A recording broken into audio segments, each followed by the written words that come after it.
Ever think about, like, what a modern pilgrimage would look like?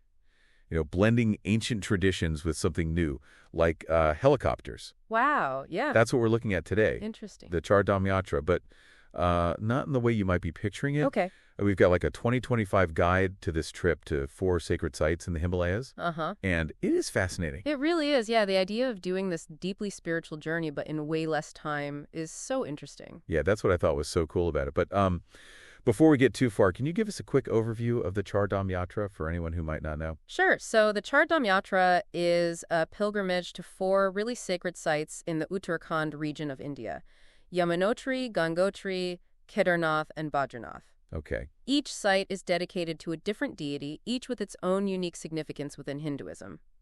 The traditional route takes many weeks, often on foot, through challenging mountain terrain. Wow. Weeks on foot. No wonder this helicopter thing is becoming so popular. But I'm curious, even with these modern changes, why is this pilgrimage still so significant in 2025? That's a great question. Yeah. I think it speaks to the timeless human desire for connection to something bigger than ourselves, to ancient tradition, and to a sense of inner peace. Yeah. And for many, the Char Dham Yatra is seen as a pathway to achieving those things even today. It's like a journey of self-discovery, but within this incredibly rich cultural and spiritual context. Exactly. It's not just about reaching the destination. It's about the transformation that takes place along the way. I see. And it's worth mentioning that even beyond the spiritual aspect, the Char Dham Yatra is deeply intertwined with Indian culture and heritage. So it's an experience that resonates on multiple levels. Yeah. Speaking of which, our guide mentions that even accessibility to the region is evolving. Oh, right. Something about a new railway line. Yes, the Rishikesh-Karnaprayag railway line is a game changer. Wow. It's significantly improving connectivity to the region, Nice. making the journey easier and faster even for those who opt for the traditional pilgrimage on foot. That's pretty incredible. Now, let's dive a little deeper into each of these sacred sites. Okay. What makes each one so unique, and why are they such significant destinations for pilgrims? Okay, let's start with Yamunotri, Okay. the source of the Yamuna River. Okay. This site is dedicated to the goddess Yamuna, who's not only the river personified, but also considered a powerful deity in her own right. Uh-huh. Imagine the daughter of the sun god and the sister of the god of death. Wow. Talk about a family tree. What kind of significance does that hold for pilgrims visiting Yamunotri? Well, it's believed that taking a dip in the icy waters of the Yamuna at her source can purify you from sins Oh, wow. and even offer protection from an untimely death. Really? It's a powerful symbol of cleansing and renewal. Uh-huh. And the setting itself, the Yamunotri temple nestled near the Champasak Glacier where the river originates, just adds to the sense of awe. It's like the landscape itself is imbued with this spiritual energy. Exactly. And then we have Gangotri, Okay. the source of the Ganges, a river considered the lifeline of Indian culture and spirituality. Wow. The Gangotri temple marks the spot where the Ganga is said to have descended to earth from the locks of Lord Shiva. A river flowing from the hair of a god. That's some serious mythology. Right, and it feeds into the belief that bathing in the Ganges here can cleanse your soul Okay. and help you break free from the cycle of rebirth, a concept deeply rooted in Hindu philosophy. It sounds like each site offers a different kind of spiritual cleansing, a different pathway to connecting with the divine. That's a great observation. Thanks. And speaking of different pathways, our next stop is Kedarnath, dedicated to Lord Shiva, one of the most important deities in Hinduism. I've heard about Kedarnath. Isn't it one of the 12 Jyotirlingas, making it extra special for followers of Shaivism? You're absolutely right. Cool. And its connection to the epic Mahabharata adds another layer of significance. It's said that the Pandavas, the heroes of the Mahabharata, sought forgiveness for their sins from Lord Shiva at this very spot after a devastating war. So it's a place where history, mythology, and spirituality all converge. Precisely. Wow. And the Kedarnath temple itself, surrounded by towering Himalayan peaks, reinforces this idea of Shiva as the eternal presence, the protector of Dharma, the cosmic order. It's like the landscape itself echoes the power of the deity. It really does. Now on to the final destination, Badrinath. Okay. What makes this site so special? Badrinath is dedicated to Lord Vishnu, another incredibly important deity in Hinduism. Okay. This site is considered one of the 4 primary shrines in India for Vaishnavism Uh-huh. and holds a special place in their tradition. Our guide describes the Badrinath temple as the place where Lord Vishnu meditated for thousands of years under a Badri tree to perform penance. Right. It's almost impossible to grasp the vastness of time associated with these stories. It's humbling, isn't it? Yeah. And the belief is that a visit to Badrinath can remove obstacles on your path to moksha, helping you to achieve that ultimate spiritual goal of liberation. So we have 4 sites, each offering a different facet of spiritual exploration and connection with the divine. Yeah. It's quite remarkable how the guide manages to convey the depth of these beliefs, even in such a concise format. It truly is. And now I think it's time to address the elephant in the room, the helicopters. Okay. This modern twist on an ancient tradition is raising a lot of eyebrows, and for 2 reasons. Yeah, for sure. Right. So let's dive into that in part 2. Sounds good. Why are helicopters becoming a popular option for the Char Dham Yatra, and what are the implications of this shift? Stay tuned, everyone. All right. See you then. Welcome back to our deep dive into the Char Dham Yatra, where tradition meets technology. Yeah. We've just explored the spiritual significance of each of the 4 sacred sites. Right. But now let's tackle that question we left you with. Okay. Helicopters. Right. It's a departure from the traditional weeks-long trek on foot, huh? Yeah, it really is. And it's leading to some really interesting conversations about accessibility and the essence of pilgrimage and even the environmental impact. Yeah. But Yeah? maybe let's start with like the practicalities. Yeah, sure. Why are helicopters becoming so popular for this journey? Well, according to our 2025 guide, the biggest reason is time. Uh-huh. Like a helicopter pilgrimage can be completed in like 5 or 6 days compared to the weeks or even months it takes traditionally. Right. That's a huge difference for people. Yeah, for people with limited vacation time. Exactly. Yeah. And it's not just the time, though, is it? No. I mean, yeah. imagine soaring above those snow-capped peaks and landing right at these ancient temples. Oh, yeah. Talk about an awe-inspiring experience. You got it. The helicopter journey itself becomes a part of the pilgrimage, Yeah. offering breathtaking views and a unique perspective on the landscape. That's got to be amazing. It's a different kind of awe than the traditional trek, Yeah. but awe nonetheless. It makes me wonder, does this shift in perspective, seeing these sacred sites from above, like impact the spiritual experience in any way? That's a fascinating question, and there are definitely some differing opinions about it. Oh, really? Yeah. Okay. Some argue that, like, the physical challenge of the traditional trek, Mm-hmm. the hardship endured along the way, Yep. is an integral part of the spiritual cleansing and self-discovery. Okay. It's a process of shedding the ego, of surrendering to something greater than yourself. I see. So for them, the helicopter might feel like a shortcut almost. Exactly. They feel like they're missing out on a crucial element of the pilgrimage. Right. But others would say that the spiritual journey is ultimately an internal one. Yeah. It's about the intention, the devotion, the connection to the divine, regardless of how you get there. Mm-hmm. And for them, the helicopter can enhance the experience Okay. by allowing for more time and energy to be focused on contemplation and prayer at the sites themselves. I see. So it depends on your perspective and what you're looking for on the pilgrimage. Exactly. And it's worth noting that the guide doesn't shy away from the potential downsides either. Oh, really? Yeah.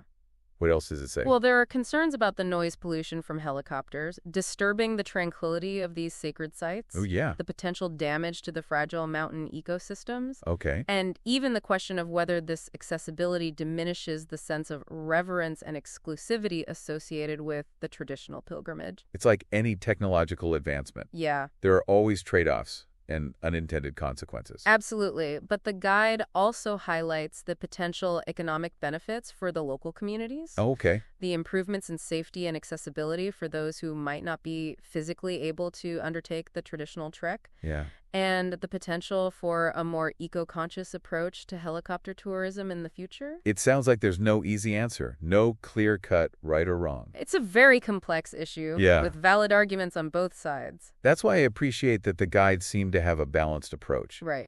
It presents the information and acknowledges that it's complicated, Yeah. and ultimately lets the reader decide. Exactly. And that's really what a good deep dive should do. Yeah, Give you the information and the different perspectives so you can form your own informed opinion. totally. Now, before we get too lost in the philosophy here, Right. our guide offers some practical advice for those considering the helicopter option. Oh, yeah, it does. Want to get into that? Sure, let's talk logistics. What do people need to know if they're actually planning to embark on the Char Dham Yatra by helicopter in 2025? Well, first and foremost, registration is mandatory. Right. The good news is you can do it online at helicopterbooking.org. Oh, nice. You'll need your ID and travel details, of course, but if you prefer the old school route, There are offline registration counters along the journey. Okay, cool. What about the itinerary? Yeah. Does the guide lay out a specific route? It does. It provides a sample itinerary starting in Dehradun, Uh-huh. then hitting Yamunotri, Gangotri, Kedarnath, Badrinath, and finally back to Dehradun. But it's important to remember that flexibility is key. Yeah. We're talking about the Himalayas. Right. Weather and terrain can change in an instant. So delays and unexpected detours are just part of it. Totally, speaking of which, what about packing? Yeah. Is it drastically different for a helicopter pilgrimage? It is in some ways. Okay. You don't need heavy trekking gear, Right. but layered clothing is still essential. Yeah. We're talking high altitudes with unpredictable weather. Oh, yeah, for sure. Think warm layers, waterproof jackets, sturdy shoes, and all the high-altitude essentials like sunscreen and sunglasses. Okay, so layers, warmth, and protection from the elements. Yeah. Anything else that might surprise people? The guide emphasizes the importance of packing light. Oh, really? Yeah, helicopters have weight restrictions, so you have to be mindful of what you bring. Okay. Plus, imagine lugging a heavy suitcase through these ancient temples. Uh-huh, yeah, right. Not exactly conducive to a serene spiritual experience. Good point. And, of course, we can't forget about altitude sickness. Uh-huh. Even though you're flying, you're still at super high elevations. Absolutely. The guide recommends consulting your doctor beforehand. Yeah. Especially if you have any pre-existing health conditions. Okay. And once you're there, staying hydrated, avoiding alcohol and caffeine, and acclimatizing slowly are crucial. It's a reminder that even with the helicopters, the Char Dham Yatra is still an adventure. Right. And preparation is key. Well said. And speaking of preparation, Okay. there's one more crucial aspect we need to address. Choosing the right tour operator. Ooh, yeah. That's what we'll be diving into in part 3. Okay. After all, this is a journey you want to entrust to someone reliable and experienced. So stay tuned, everyone. We'll be back after a short break to help you navigate the world of Char Dham Yatra tour operators. Right. And ensure you have a safe and fulfilling experience. Oh. All right, we are back for the final part of our Char Dham Yatra deep dive. Okay. We've covered the spiritual significance, Yeah. the impact of helicopter travel, and even packing tips. Right. But now let's talk about making this dream a reality. Okay. Choosing the right tour operator. That's a big one. Yeah, you're trusting them with so much. You really are. Your safety, your comfort, and I'd even say your spiritual experience. Yeah, for sure. Our 2025 guide really stresses doing your research before committing to a company. Oh, definitely. So what are the key things people should be looking for? Mm-hmm. What are the red flags? Okay, so first and foremost, a proven track record of safety and reliability. Yeah, that makes sense. Don't just take their word for it either. Right. Check online reviews, see what other travelers have said. Good idea. Pay attention to things like pilot experience, Okay. the quality of the helicopters used, and their safety procedures. It's like any adventure travel. Yeah, You want to be sure they take safety seriously. for sure. What about the itinerary? Huh? What kind of variations should people expect? Well, the sample itinerary in the guide is a good place to start, Yeah. but it's important to remember that the Himalayas are unpredictable.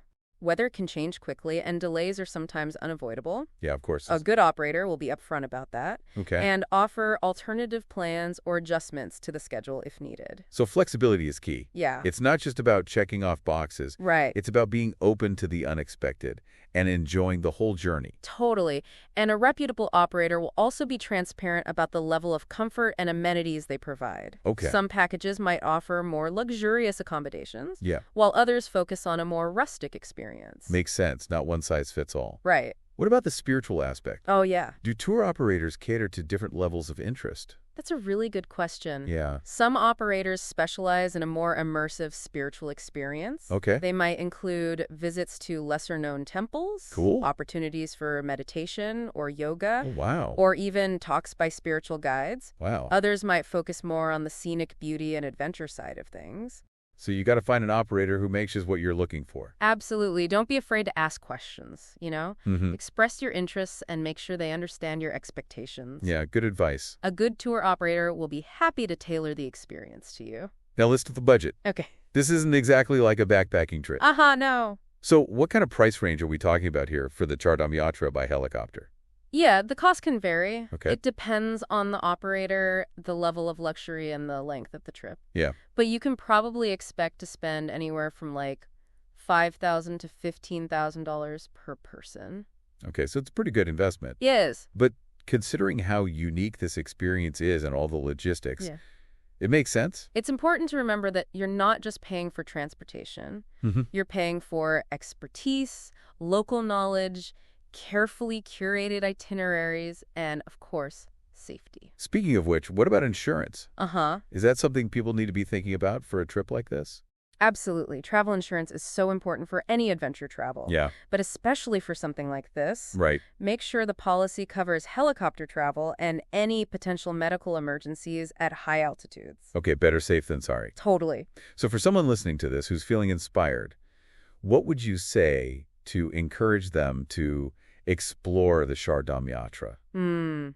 By foot or by helicopter?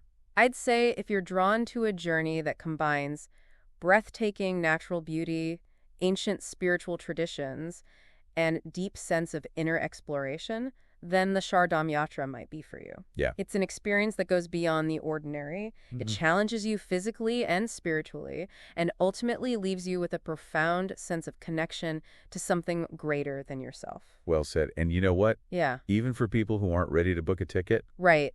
this deep dive has shown us a world that many of us might not have known about. Yeah. There are still places where ancient traditions are alive, where spirituality is a part of daily life, Absolutely. and where adventure can be found not just in conquering mountains, Yeah. but in conquering the limitations of our own minds. It's a reminder that the world is full of wonder and possibility. Yeah. And sometimes all it takes is a little curiosity and an open heart to discover something truly extraordinary. So there you have it. Yeah. We've given you the knowledge and the inspiration to explore the Char Dham Yatra, I hope so. whether you choose the traditional path or the modern twist. Mm-hmm. I hope your journey is amazing, Yeah, me too. filled with awe, discovery, and a sense of connection to the heart of the Himalayas. It's a beautiful place. It's been great talking with you. You too. Thanks for having me. Until next time, keep exploring, keep learning, and keep seeking out those experiences that make you feel alive.